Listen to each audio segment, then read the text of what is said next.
3, 2, 1. Here we go!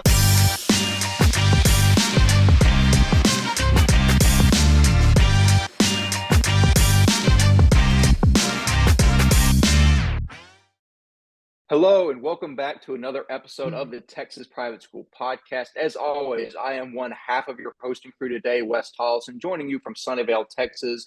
Walker Lott joins us from Fort Worth, Texas. Walker Lott, how are we doing today? There's a lot of news going around Texas Private School football. How are you doing? What are your current thoughts on the state of the offseason? Oh man, it's good. It's going good. Happy New Year to everyone. Hope you had a happy holidays, Merry Christmas.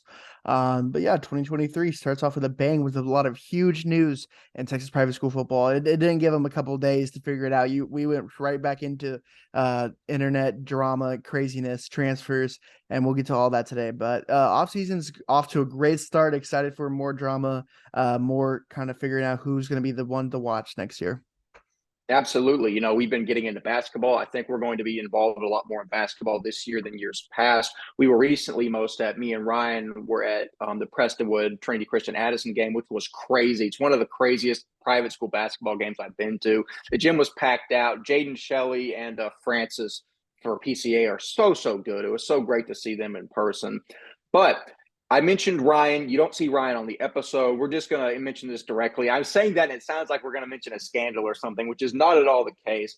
Ryan, for the time being, is going to be taking a brief step back from the podcast. He's going to be focusing on his job with OSU Athletics. There's a bit of a conflict of interest there. Anyone that has worked in college athletics, Walker, you know this as well. Compliance is a big deal. It's a big issue there. And we don't want Ryan being put in any position that could potentially jeopardize anything he's doing with OSU Athletics. So Ryan Schroeder is not leaving the podcast. He's not gone. We're not kicking him off. You're just not going to see him for the next few episodes, a few months or so. But with that out of the way, we're just going to jump right into some massive transfer news. And this has basically become the Texas Private School transfer portal, as the Texas Private School football guy said on Twitter. I mean, there's so much craziness happening in the era of college, NIL, and transfers. It seems like that has bled into high school a little bit. And you can argue whether it's a good thing or not. But if nothing else, it's very, very interesting to follow in the offseason. So I'll read off some big names here. And then, Walker, we can dive into in depth what those mean. We have the Daughter twins both transferring from Lake Country to All Saints in Fort Worth. I think that's one of the biggest pieces of news we have. Also going to All Saints in Fort Worth, quarterback Keldon Ryan, which we broke earlier this week. Cole Welliver, another huge deal, is going to Liberty Christian, as is Hogan Nelson from Fort Worth Christian. Jaden Davis from North Garland, the running back, will be transferring to Dallas Christian, and Katori Crawford. Is it Crawford? It is Katori Crawl, not Crawl. Katori and Jahaden Crawl. Katori Crawl will be transferring to Dallas Christian. So also his brother. Also his brother Jahaden. So exactly. So those are names that we have for sure transferring as of now. We will get into later some speculation. But Walker, I just listed a lot of names. There's a lot of shakeup at this point in the season. What do you want to get into specifically regarding all these transfers? I mean, I think it was one of our bullet points we'll talk about also in the Q&A section, how All Saints is going to win state, right? And there were kind of four main things they needed to figure out, right? Quarterback. You had Javont Williams as your quarterback 2 years ago. Jalen Spriggs comes in and you really helps your quarterback spot and brings you to a state title. And now he's gone. So first thing was who you have at quarterback.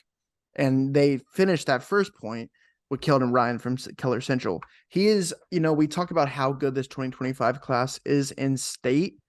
He might be the best of them. Like, he is 6'2", 190, just a pure passer, has a great arm, but the athlete side of him is what takes it to the next level. He's a true dual threat quarterback. You have to think about him in the run game. He will beat you with his legs, but you also don't get it twisted. He can beat you with his arm as well. I know Sawyer Anderson is probably one up there.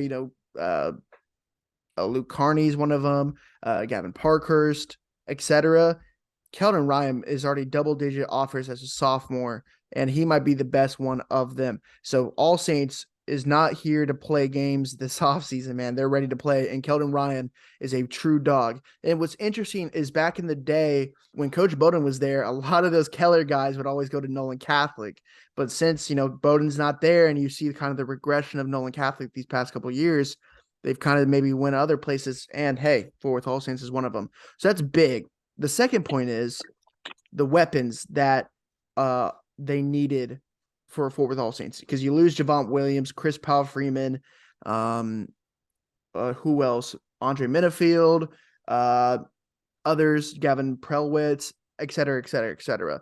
And you replace those dudes, especially the Javont Williams dude, and you replace him with Kevin Doddard, the dual threat, first team All-State offense, first team All-State defense guy at Lake Country. He moves into the Division II ranks, and he's going to play that versatile role, Swiss Army knife, that they need him to play at Fort Worth All Saints this year. His brother, Dougie, is also an exceptional athlete as well, 6'2", maybe 6'3", receiver for them this past year, and he's going to fill that role, that kind of a Powell Freeman. I know he's the more faster, but an outside presence that you cannot not think about. He has to be on your mind every single play, and that's going to be Dougie Doddard.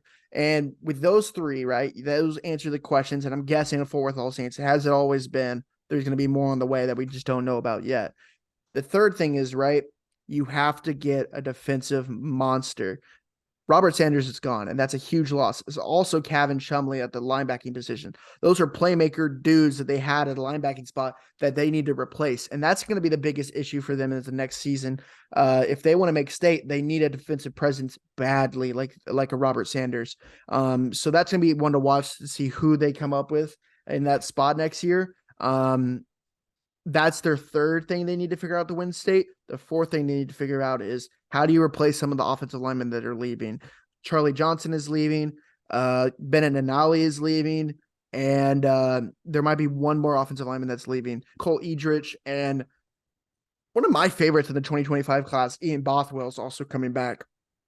So those are two guys that are going to be helpful on your offensive line, who have playoff experience, multi-year starters. So that's going to be interesting to watch next year. But they have their quarterback. They have some weapons. They need a defensive presence, and they need to strengthen up that offensive line again for them this year. Those are the two things they need to figure out going into the next year. But don't get it twisted. They're not playing games this offseason, and they're on the way back to state. Absolutely. I mean, here's a question I'll pose, because All Saints had a ton of hype going into this previous season, and we all said they are the favorites to win the North and advance to the state title game and possibly win. I think we had them along with Fort Bend as our favorites to win.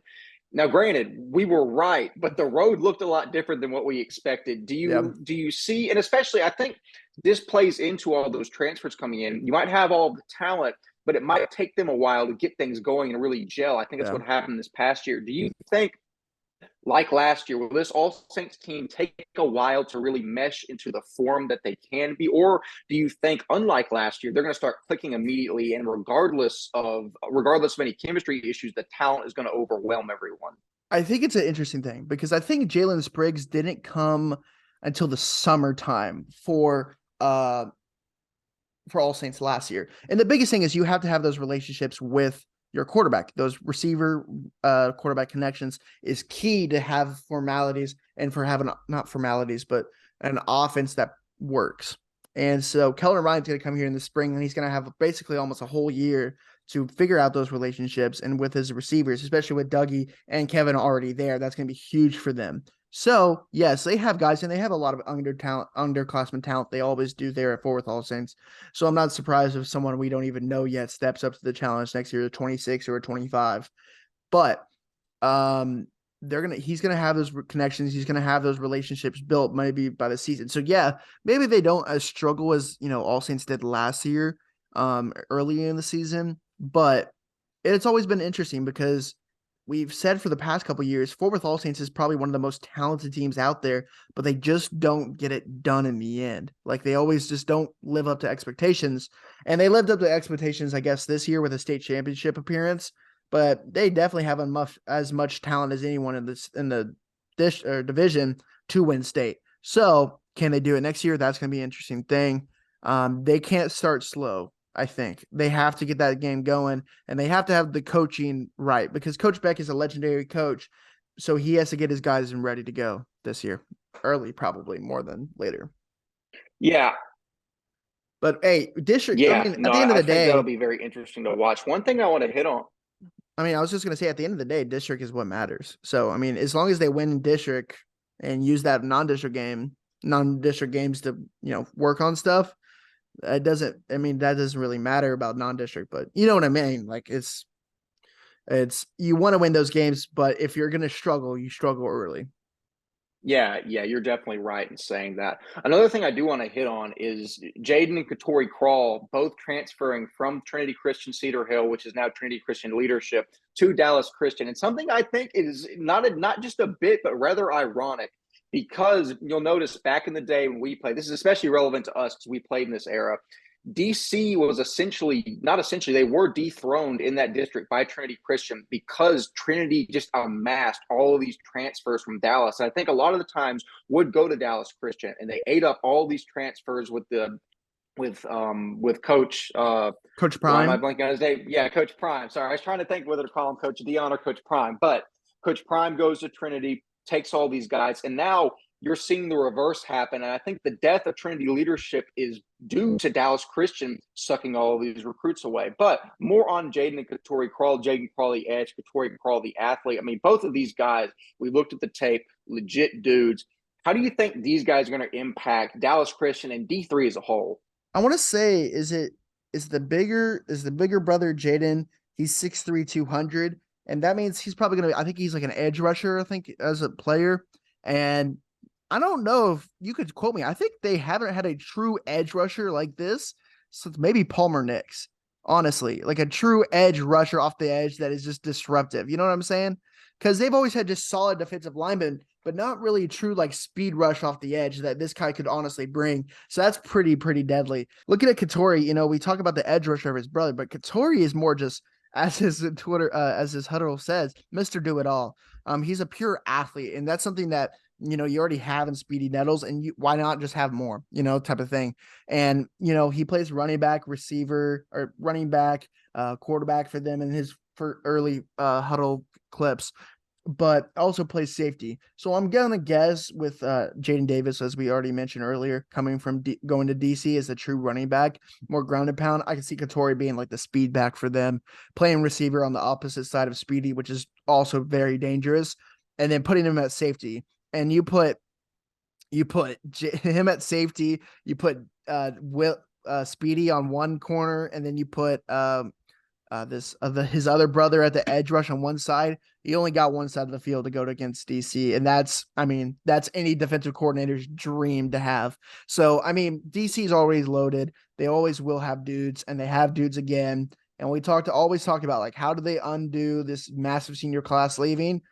You get guys from Dallas and you bring them in. That's just how it is over at DC, and they keep winning games. The parish of Division III. The moniker becomes more and more true with each passing season. But it is funny to me how much those parallel each other. But with that, those are all the guys for sure that we know are transferring. Now we're going to talk about some guys that are speculated. First being Jack. Well, I want to talk about the Liberty guys too. Cole Oh, Welliver. of course. Let's talk about him. Cole Welliver. We'll talk about it more later about how we rank 24 quarterbacks, because I think it's an interesting topic. Cole Welliver. By the way, when we say how we rank, because I can already see the people saying this, we are not Texas private school football guy. We are not the guys that rank. These are just we are not the guys that rank, but this is just our discussion. Exactly. And we're only going to do like top 5 because I'm not doing all of them. But Cole Welliver is the best of all of them. It's just how it is. Cole Welliver is a true 4-star talent coming into Argyle Liberty. And we talk about Hogan Nelson. I think it is going to be a quarterback battle, but I don't truly see Hogan winning that battle. I think Cole Welliver is I believe this is going to be his 3rd school in high school now, because he came from Washington State, I believe, came into Flower Mound Marcus, balled there after Nussmeier left to LSU, played there for a couple years, and now is there. And I will say really quickly, it is rumored that Hogan's switching to defense, so that is something to watch. Right. And I think that's going to be good for him. He's more of a baseball player too, so I can see his baseball career going that way. But this is huge. Like we talked about right. I think right after they lost, and we said they're a young team. Brady Janusek's back, Quentin Brown, C.J. Witten, and others that I just don't know on the top of my head right now. But we asked with all these weapons, all these athletes, we always said, who's going to throw him the ball? Jacob Vaughn was an elite quarterback, and he was exactly what they needed this year.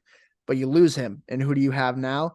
A 6A proven quarterback from Flower Mound Marcus, who's a true 4-star, 6'6", just prototype type of quarterback. And you come in and put him in that offense and let him throw to Janusek, Brown, and others.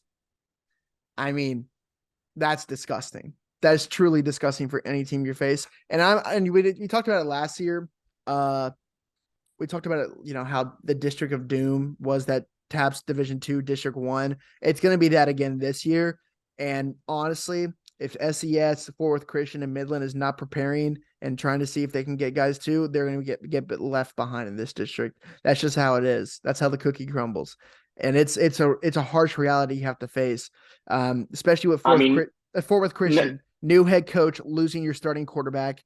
That's a whole situation for this offseason. SES loses their head coach. Their quarterback graduates. You lose Antoine Paul, the majority of your offense, Tanner Zeman, the majority of your offense. What's their identity next year? And then Midland, you lose Blake Pruitt at the quarterback position. I don't know who else they have. So the quarterback. So it's a wild scene. Wild scene. I'm just going to say all of those District 1 teams should be thanking their lucky stars are not playing in District 2, because District 2 is going to destroy District 1 when I can't even say it seriously. But I am glad personally that Grace Community is sheltered by District 2, and we're not going to be subject to Liberty and all of them over and over and over again. But, Division 2 District 1, just like last year, maybe is going to be better than last year, and I'm very excited for it. I'm always very excited to see this influx of new talent come into private schools, just because it makes it more interesting when you have this many good players. The old adage, iron sharpens iron, is very true. We're going to see that on full display in the 2022 and the 2023 season. Time is slipping through my fingers. I want to say it. I don't know my calendar for next year, but definitely mark me down for that Fort Worth All Saints versus Argyle Liberty matchup next year. Cole Welliver versus Keldon Ryan, elite quarterback matchup. That is going to be absolutely nuts. But Walker, if there's nothing else to discuss regarding solid concrete transfers, let's talk about some speculative stuff. The first one being Jack Harwell from TCA being rumored to transfer to Parrish. That's going to be big for them. He's a defensive lineman we like a lot for TCA. We've been watching his film. How do you think that's going to make a stacked Parrish team that much better with his addition? I mean, that's huge. You lose Trey Williams, you lose James Cave, you lose Ian Ussery, which honestly, I'm going to shout out Ian Ussery for a second. He is a true, underrated guy for that defensive line. They have all the stars, but Ian Ussery in the middle doesn't get enough love, and we want to give him that love because he's a huge part of that defensive line who just stays in the middle. And that's exactly what Jack Harwell, if he transfers to Parrish, is going to do. He is a true elite, one of the best underclassmen in 25. He's going to fit that spot beautifully. And with, I think, number 44 for Parrish, maybe replacing the Trey Williams, maybe, and another guy probably going to come in. Well, you have Mitchell Irving, Harwell, and then remember that 44 who transfers in and out sometimes. Yeah. That's a pretty good defensive line. Not as good as last year, but for Parrish, that's pretty dang good. And they'll probably bring in one more. So, it's Parrish. You never know. So that's huge for them because that's a position of need, especially when you play Oak Cliff again, Alito again, China Springs and others. You need a good defensive lineman in the middle to just cause havoc so you can't get run up the middle. So. Yeah, they're going to have to come correct. But again, it's Parrish as Coach Novikov. They most certainly will. I think we're going to see a very good Parrish front again next year. Also, we've talked a lot about DC and Trinity transfers, but let's talk about a public school to private school transfer. Jaden Davis from North Garland, rumored to be another in the next line of great transfer running backs at Dallas Christian. Walker, I think we were talking about with the addition of Jaden Davis and also having Katori Crawford. Katori Crawford, Mr. Do-It-All. That's going to be a stacked running back room for DC. How do you think Jaden Davis is going to impact this DC team? Yeah, I think he is. He's gonna be a lot like I was kind of say if you had Zach Hernandez and you had what's the guy before him? What was the running back a year ago? For DC. It wasn't Sean Coleman, was it? No, it was the year after. It As was oh Jaleel Brown. Jaleel yes. Brown. I would say like Jaleel is this guy. Sorry, I'm sorry.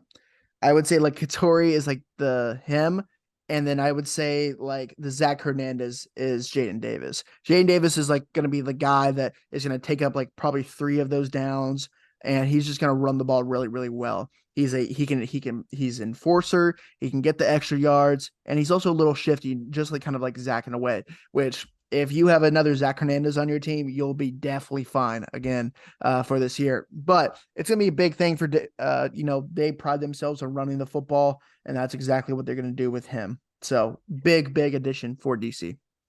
Oh, absolutely. And also, probably my favorite news on this list, if it happens, the Allen quarterback Michael Hawkins, who recently announced he will be transferring out of Allen High School.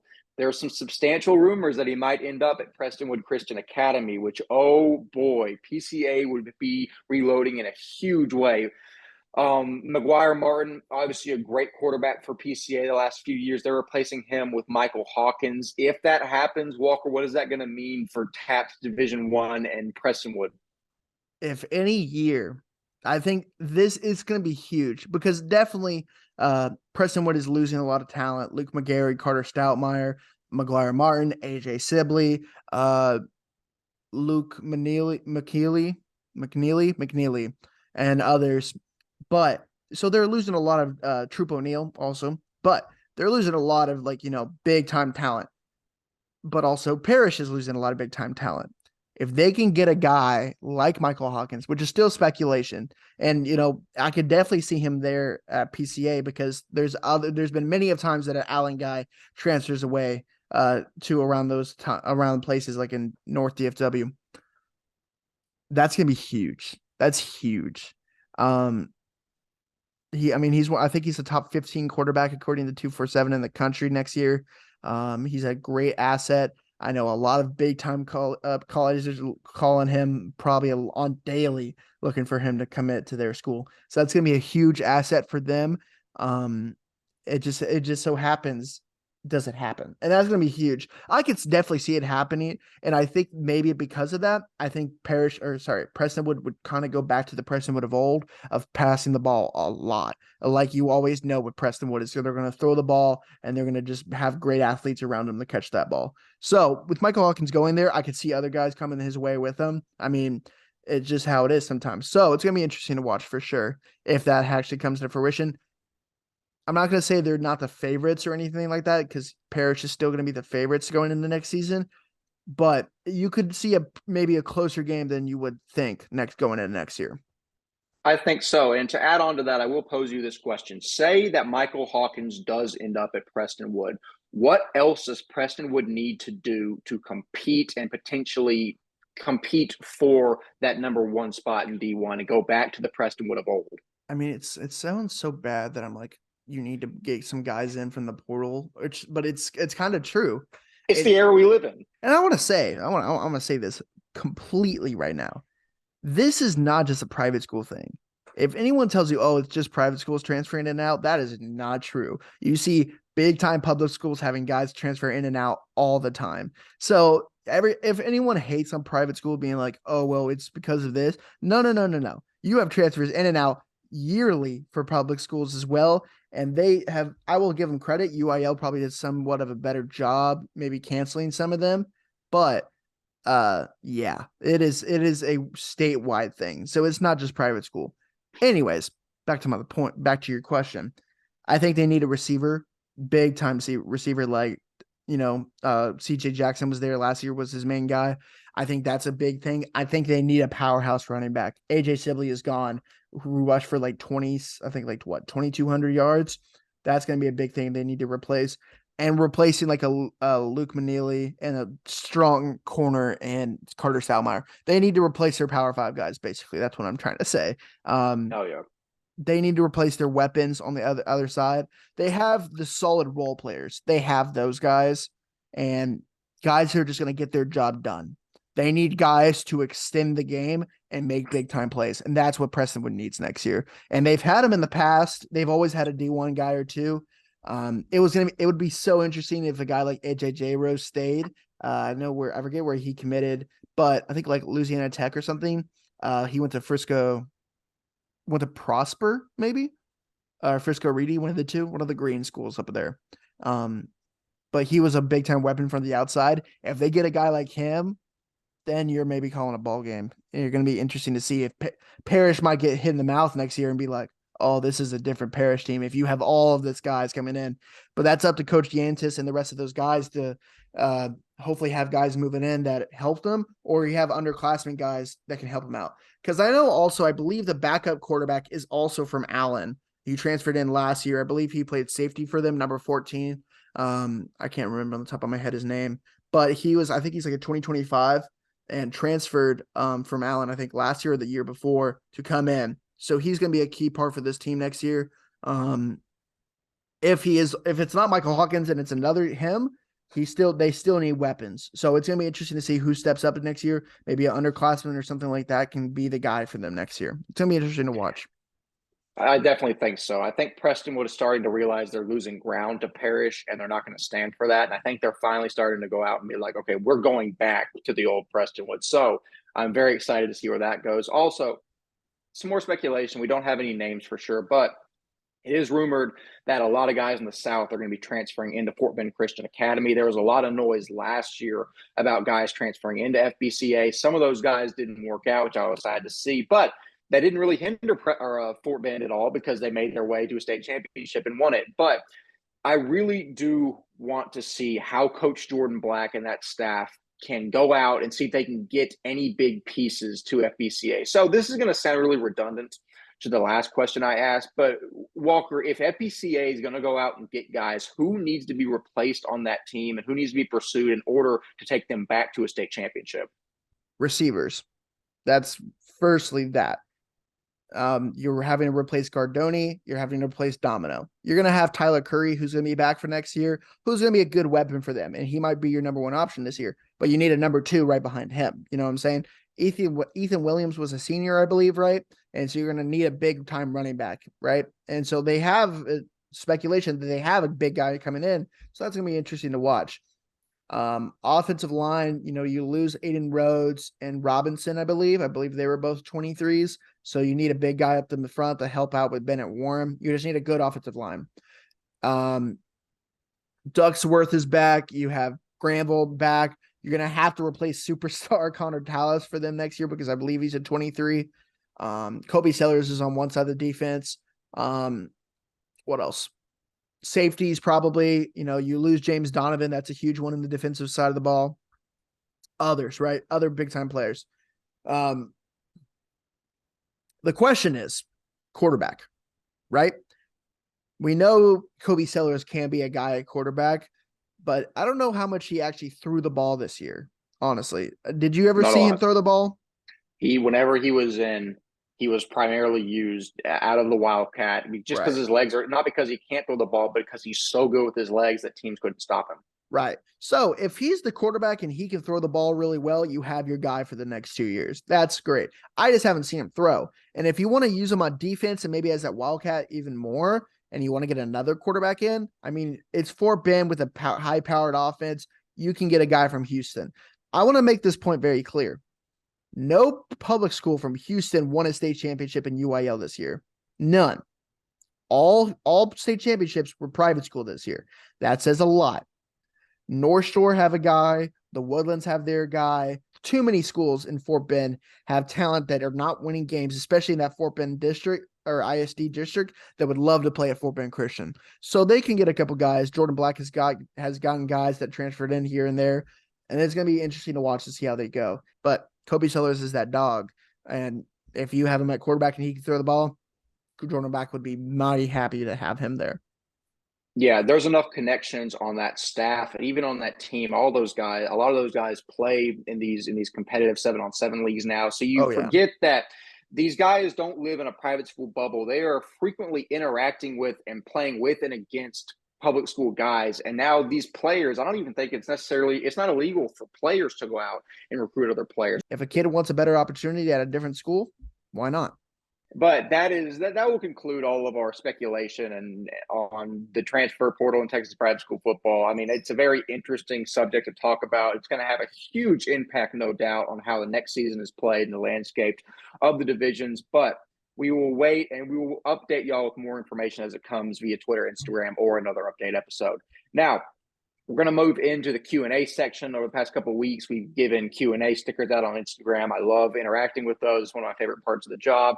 But we're going to talk about some of the more interesting questions here live on the episode. The first being a submission from an All Saints guy that said, quote, talk about how All Saints is going to win state.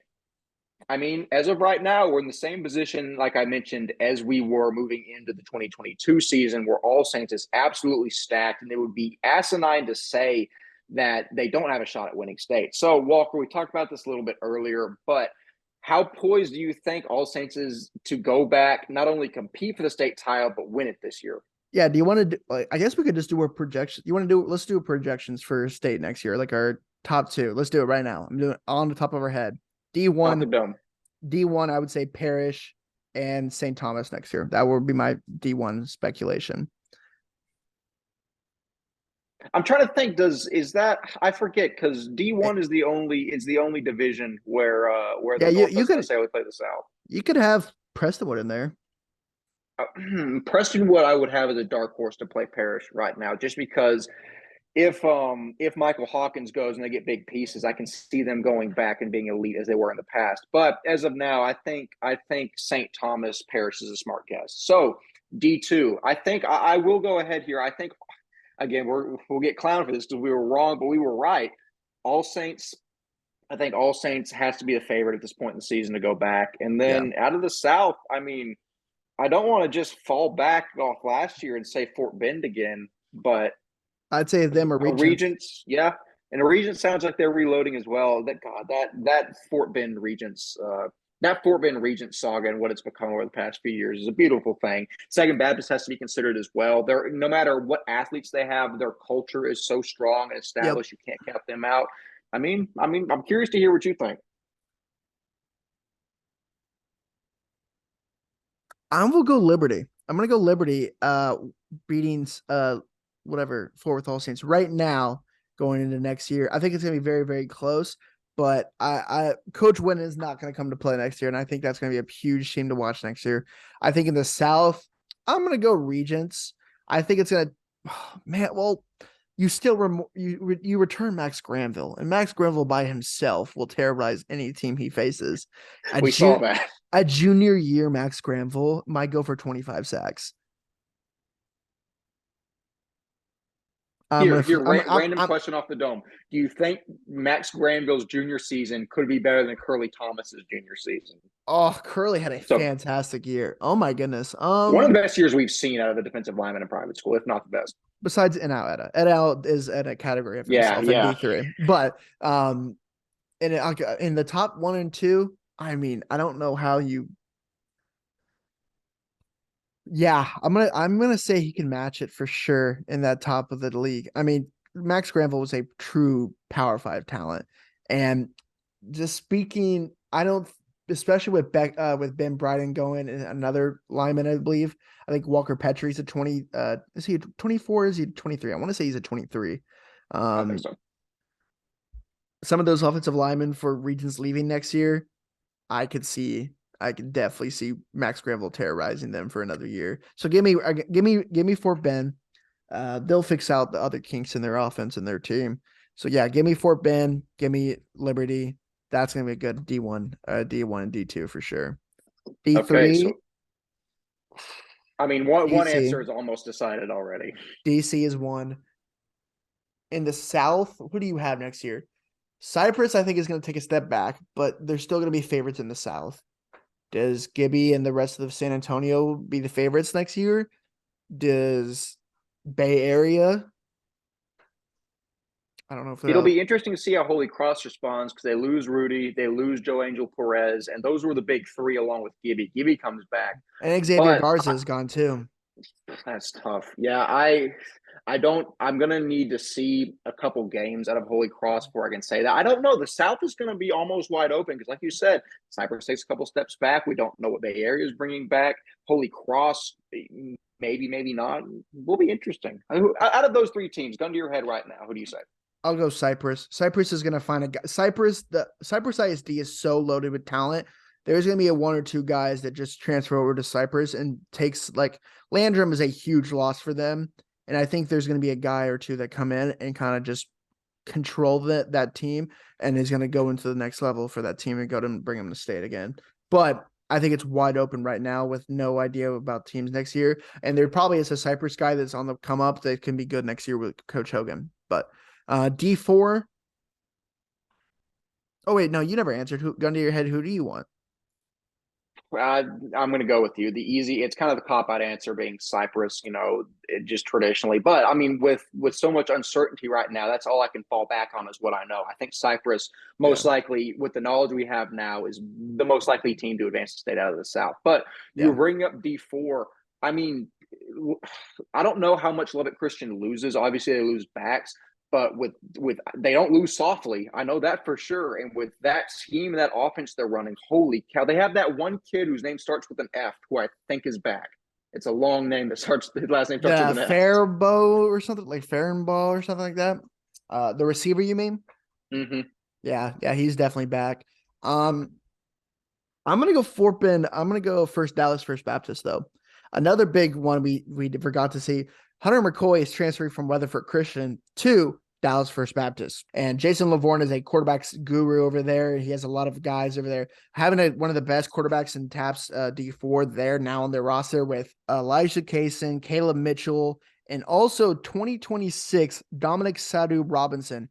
It looks like he's received a couple offers as a 2026 UTSA, Ole Miss, and others, Colorado. As a 2026, it's hard to really say, oh yeah, these are offers. These are definitely potential offers, but that's still huge for a 2026 in TAPS D4. They have a lot of talent going through that roster, especially at the weapons position. If they put it all together and to get some big guys up front to kind of match with the other teams, I think First Baptist can be the team to win, the team to beat in TAPS D4 next year. And the South, I mean, it's hard not to beat against Shiner. Hallettsville Sacred Heart can make a run. They still have that kicker / athlete. What's his name? Nicholas Angerstein, the Hallettsville Sacred Heart just do it all guy. He's going to be back. And hey, Ryan Struzinski is going to be back next year. So that could be one to watch for sure. In the North, in the South, I go Central Texas Christian, Shiner, or or Hallettsville Sacred Heart. So I'm going to guess a First Baptist versus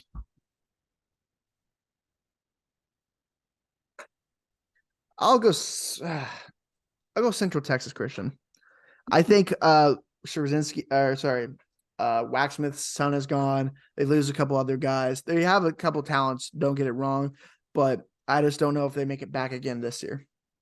Yeah, the changing of the guard will be an interesting thing to observe with Shiner St. Paul. If I had to say, I'd still bet on Shiner St. Paul winning the South. I talk a lot about culture, but culture is very important. I think once you have that long established line of winning down, I think that's hard to fall out of. And I think Coach Waxsmith is going to do a good job of getting whatever new guys he has coming up in his program ready to play. So I think we'll see Shiner back at state next year. But I guess back to the question you actually asked to do all this, All Saints. I think they're poised in the right direction to go back, and they're bringing talent in to help them do that.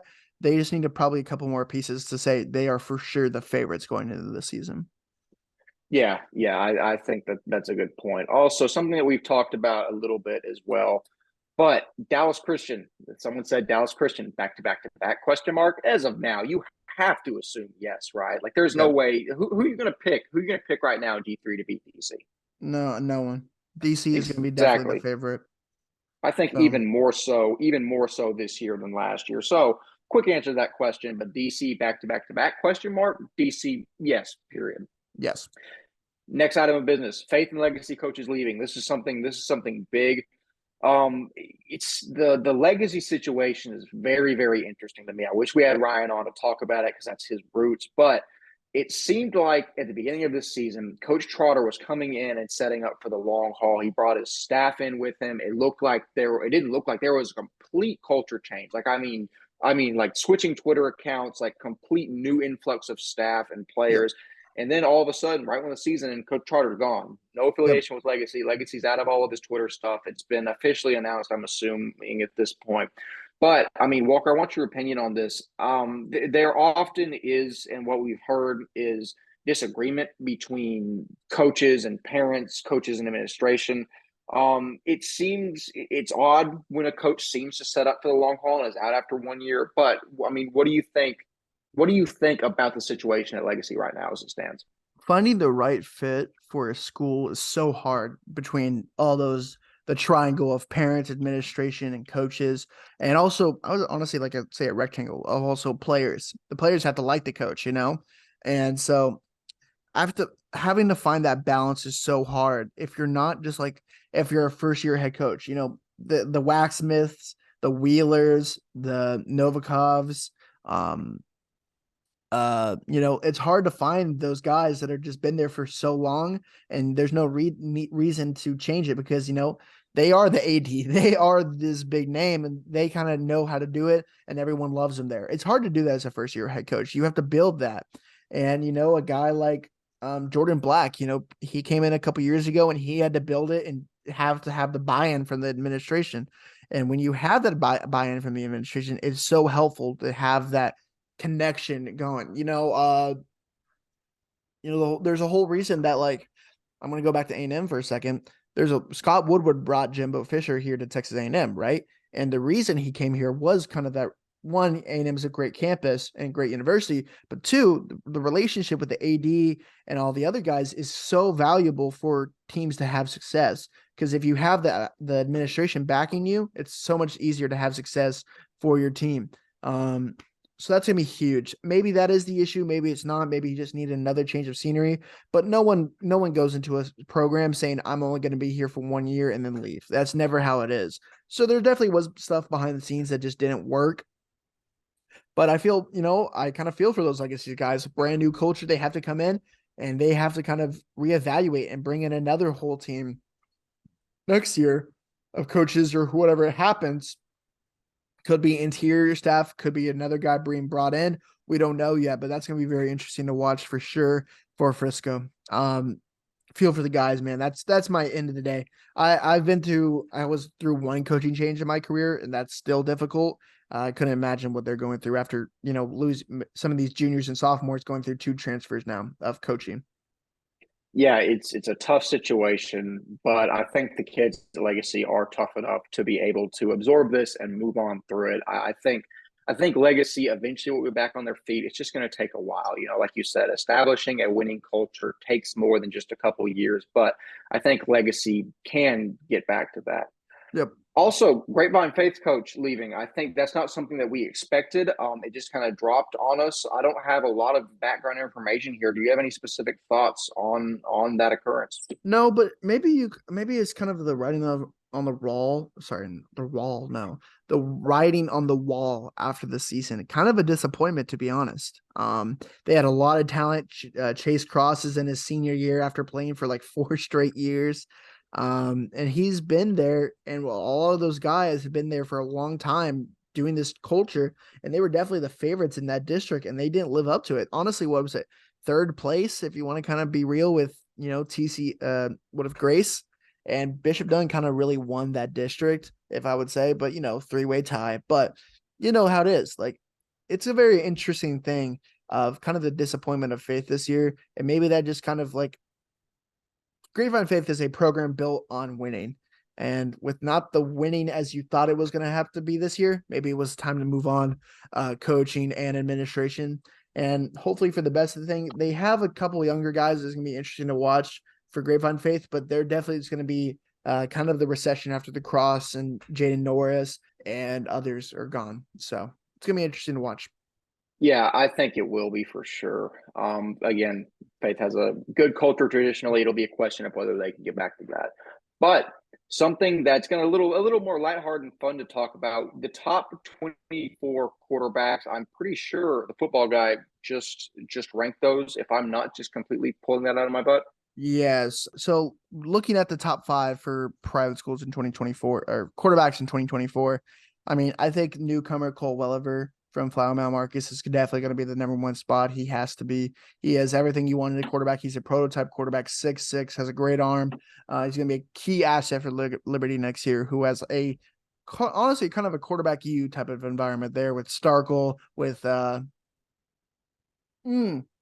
guy who went to Mississippi State, Greek, Daniel Greek, and others before him. But I think going into the next spot, I would go Carson Gordon. I think Carson Gordon is my number 2 quarterback in that. I think he's very, very good. I think he's a dual threat dude, but he has a great arm, and he showed it a lot for Bel Air this year. For my 3rd spot, I'm going to say Dante Lewis. Dante Lewis is a gamer, man. And he was on this, I just think he's so underrated, man. I love him. I think he's a great player. He's explosive. He's energetic. He makes things happen. And I think that's what you want in a quarterback. Stephen Gill is my number 4. I think Stephen is out of all of them, as like a true passer, he might be the second best behind Welliver, but because he's accurate. And when I saw him against Episcopal, he got honestly he was never comfortable because they were always defensive linemen in his face. His offensive line were not good last year. So I think Stephen Gill is a great quarterback. I just didn't see a lot from him. And the one time he made a play was just very, very impressive. And so if he can keep doing that, and of course the other games he had were just insane this past year, stats wise. So I think by pure passing, he might be number 2, but I think Dante and Carson give a little bit more of that dual threat thing. But Gill is a great player, and all 4 of those guys are insane players, and they're going to be great for any teams to have in private school. And my 5th is Turner Murdoch from Second Baptist. I think Turner is, I think he's a lot like Steven in a way, but I would put him behind him because I don't know if he has as good of an arm. But with the running attack that they had this year, Turner didn't have to do too much, but he has that baseball background. He's a great athlete. If he can get the mental side of his game down to where he makes the right decisions and he makes the right throws, he has the arm, he has the ability, he has the size to be a really good quarterback in college. I think if he just gets the decision-making and kind of accuracy right, he can be something special for sure. Those are my 5.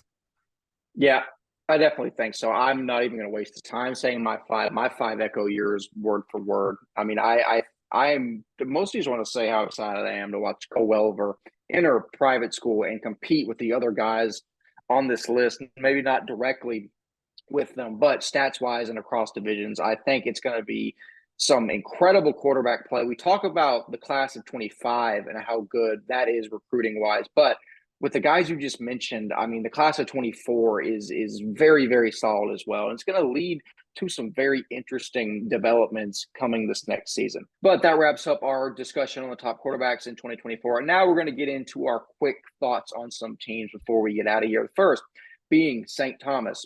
Obviously, St. Thomas loses some key guys. Jack Ward. Who else, Walker?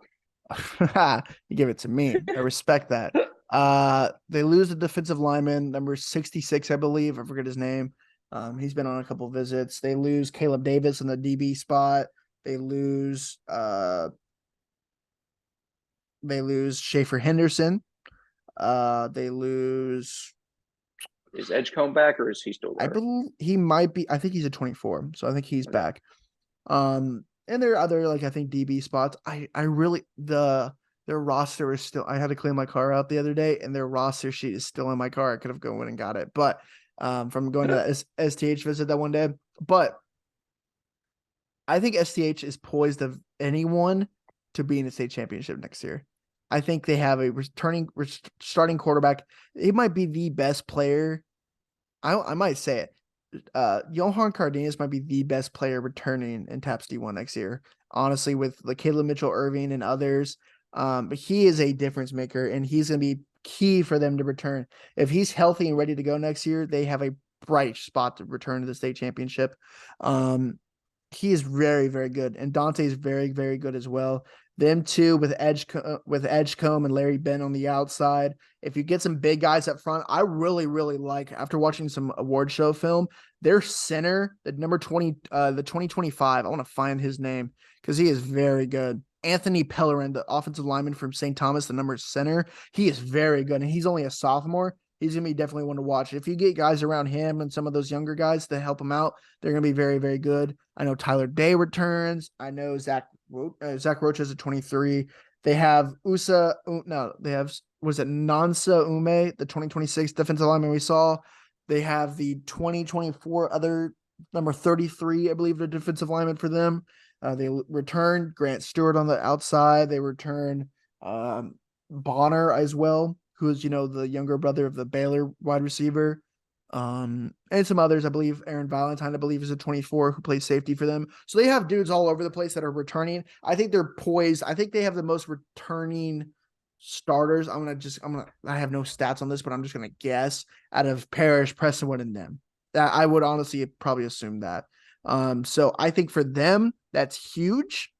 And I think if they get one more year under the belt, they could be the state championship contenders next year for sure. That's my dark horse is St. Thomas next year to be the state championship. No, I'm going to say it.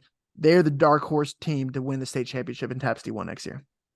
Absolutely. And with all that returning talent, I think you bring up a good point with Johan being the best returning player. I mean, that dude, just physically, that dude's a freak. Seeing him in person, he's huge. And he's not, I've said this before, it's not just that he's gigantic, he's fast and he controls his body very, very well. I mean, he's such a good player. And St. Thomas is going to utilize him and benefit from him greatly next season. Yep. But moving on to another Houston squad, this time in Division II, Houston Second Baptist. Second Baptist off rip, I like a lot next year. They bring back Turner Murdoch. They bring back J.D. Crisp, who's an elite athlete. Someone that I like a lot is freshman, going to be sophomore receiver next year, Cannon Toon. I didn't know who Cannon Toon was until I watched him get absolutely lit up against Fort Bend catching a pass into the end zone, and he held on to the ball and popped right back up. And I was like, this kid is a freshman. This kid is 14 or 15 years old and can absorb a hit like that and get up like that. I mean, he instantly earned my respect. And, I mean, just physically, he's 6'3", 175 as a 14 or 15-year-old. Come on. But, yeah, I mean, he's gonna be a great player for them next year. What's even better is his older brother, who didn't play last year because of an injury, is Hudson Toon. It was the freshman star for them a couple years ago, now going to be senior. He's going to play safety for them next year, I believe, probably. So the Toon brothers and the other guys you mentioned, plus remember that number 78 offensive lineman? The big guy, yeah. He's going to be back. They have Bryce Butler. Yeah. Bryce Butler is going to be back for them at running back. He's the Eli Smith replacement. And if they get some other guys, I know John Deering was a guy at number 70 for offensive defensive lines, and you lose Kyle Morgan. Those are the two things. On the offensive defensive lines, you lose a couple guys, and Kyle Morgan, Mr. Do It All for you. Jackson Powers, is he back? Was he at 24 or is he at 23? I think he's at 24, I want to say. But he's going to be back at the DB spot. So you have to replace Kyle Morgan, who was honestly the heart of your team. And having to replace him is going to be crucial for your success next year.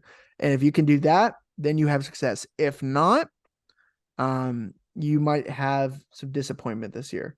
I still think they're probably the second best team in that district, but they need some help if they want to kind of compete with Fort Bend next year. Which, hey, granted they did this year in district, but they didn't do it in playoffs. So we'll see how it goes with for Second Baptist this year. I don't know. The more I talk about it, the more I think they might be the favorites in the South. I mean, all those guys returning. You make a good point. You definitely make a good point. J.D. Crisp and Turner Murdoch returning with all the other guys we just mentioned. J.D. Crisp is one of the best guys in TAPS District 4. So he has to play like it for him to be them to be the front runner in that district next year.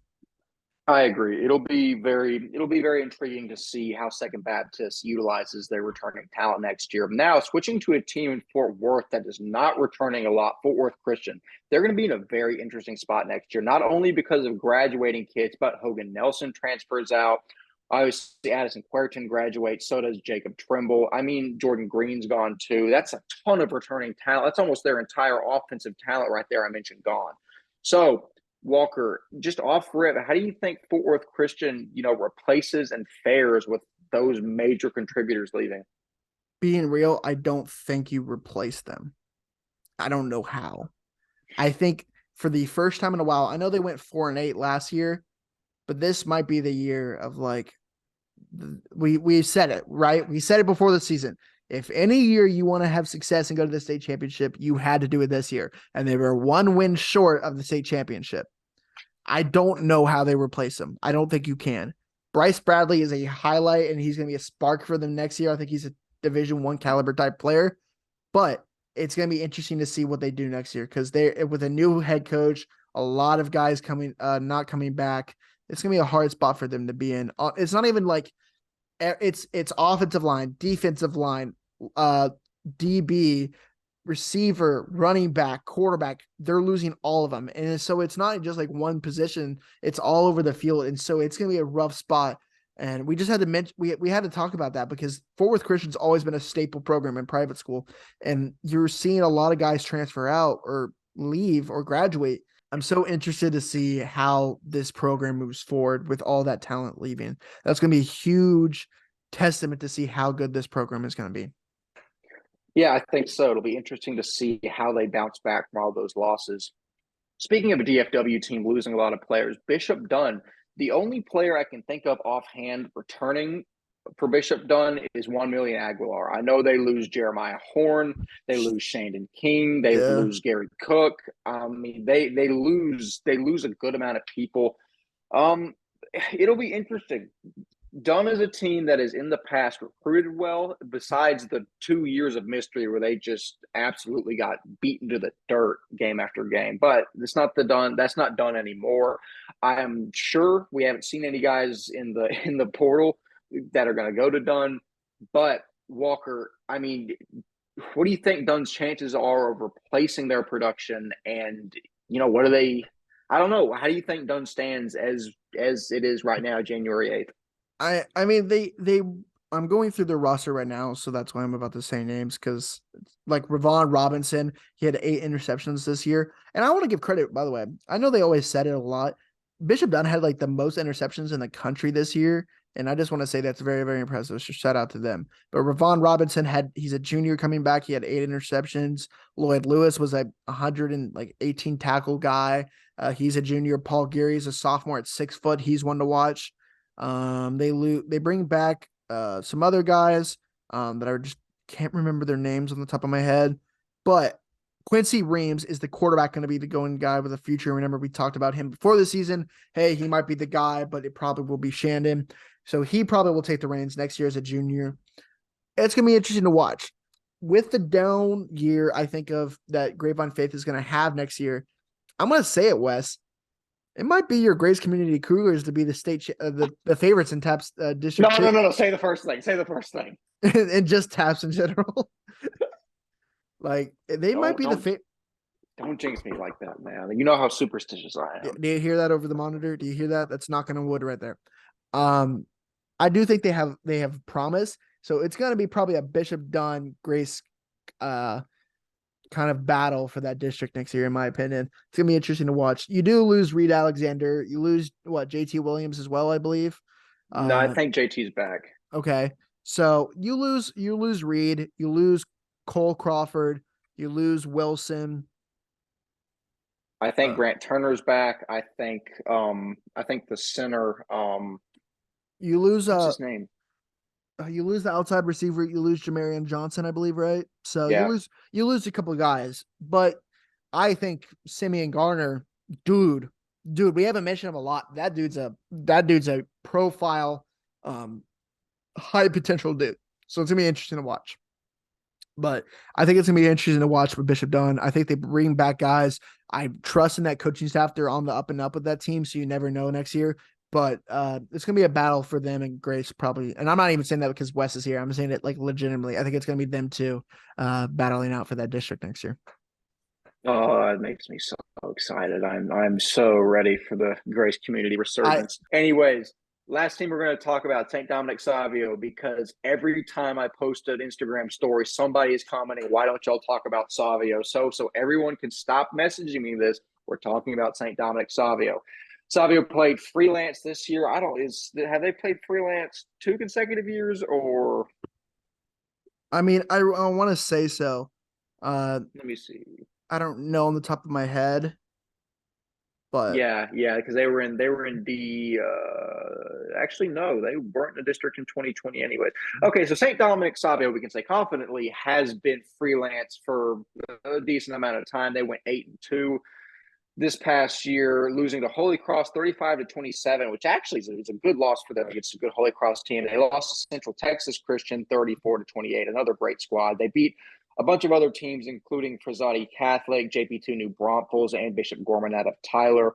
Looking at their roster, they do have a good amount of young guys, it looks like. I mean, I don't know. I'm trying to think. No, they'll still be freelance this coming year, correct, Walker? I know districts don't reset until the next year, but I don't know if you can move in and out of freelance like that. I don't think so. I think it's pretty set in stone at a certain time. But yeah, they definitely do have some guys coming back. I know the quarterback of Bright, Leighton Leighton Riviere. Riviere. I mean, he's a pretty good prospect. I've watched his film. He had 2,700 yards this past year, 34 touchdowns. He's a pretty good prospect for them. And I think him, I like Bobby D. Humphreys, the class of 2024 wide receiver, 6'1", 175, had 750 yards receiving this year. He's another guy. So they have a couple guys that are going to be pretty good prospects next year. It's going to be interesting to watch. I want to give him his flowers because it's hard to talk about them in district because they don't have really a true district. But they are a pretty good squad and they're a good team. So it's going to be interesting to watch how they do next year. I know they lose a couple guys that are seniors next year, but yeah, I mean, they have a couple guys coming back. So it's going to be interesting to watch. I think so. I'm rooting for Savio. I know a couple guys that went to Savio that would very much like to see them move back into a district and compete. So would like to see Savio get back into a district and compete that way. But that being said, that's actually all the information we have to cover for the episode. Walker, before we get out of here, is there anything else you wanna hit on or mention? No, I think that's a good episode. Thank you for everyone listening and hopeful for another great year, Texas private school football and basketball. I know Wes and I are going to go cover the Fort Worth Christian, was it Fourth All Saints game on Tuesday? Yes. I don't want to say that, but that's going to be a good game to go watch. We're going to cover a couple more basketball. If you have a game down in Houston that Wes and I can go watch, let me know. It's the start of the year, so we can go watch a couple games before actually we get down and dirty in the actual classes. But I'm not paying. This is my last semester. I'm not paying any attention to classes. I will be out covering anything as much as I can. Classes are my last priority this semester. So if you have any game in Houston, let me know. I'll be there. I'm not going to be studying. there you go. But award show, a little bit of talk. Hopefully you all saw our graphic. It will be on Twitter and on IG as well. Go look at that. We're also doing a special teams award. I forgot to put that on the graphic. As always, you look at the special teamers, but we do not. And we're gonna have a special team award graphic award as well. Like always, finalists will be out probably. What do I want to say? 2 weeks. I'll say 2 weeks. And then the award show will be done by probably the first week of February. That's my plan. So thankful for everyone, y'all supporting us. Great year. Please, if you want to be nominated for the award show, please put your stuff down below or DM the podcast on IG or Twitter. Absolutely. And also with Ryan's brief hiatus, we are going to be trying to rotate in a third chair every now and then. So get prepared to see maybe Matthew Lucy, Jack Klosek, anyone else that we have affiliated with us. I would love to give those guys more airtime. They do so much hard work behind the scenes that y'all don't necessarily see on content. And plus, I love hearing their views on things. And plus, just getting Matthew on here and talking about East Texas Christian Academy is a favorite pastime of mine. So also, this coming summer, we might be doing a little documentary on the rise and fall of East Texas Christian Academy. So maybe be tuned for that. But all that being said, as always, I have been one half of your hosting crew, Wes Tolleson. Walker Lott has fantastically been himself. We will see you in the next episode. See you later. 3, 2, 1.